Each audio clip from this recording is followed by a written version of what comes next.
just about a year ago, last fall, I suppose, I had the opportunity to speak at the Farm Bureau lunch. And at that lunch time, is when all the legislators come and meet with the Farm Bureau and have a nice lunch. And that was really at the height of the dairy crisis at that point in time, about the lower prices of dairy and the difficulties of dairy farmers and to be able to survive business-wise in Pennsylvania. And so I laid out a challenge. I laid out a challenge to myself, I laid out a challenge to my colleagues, laid out a challenge to the governor, that we had to step up and do more, that we were not doing enough for agriculture. We all say we're all for agriculture, farmers are our friends, but what were we really doing to help agriculture? And everyone has stepped up.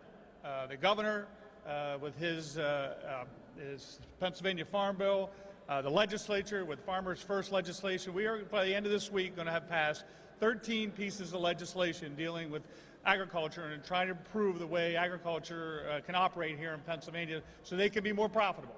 You know, you may not know this, but agriculture is not supposed to be a nonprofit agency.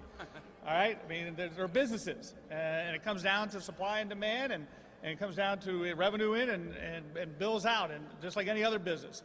And if we want agriculture to survive, which I believe is a national security issue, if we get ourselves to a point where we cannot produce the goods to sustain ourselves, then we are in trouble.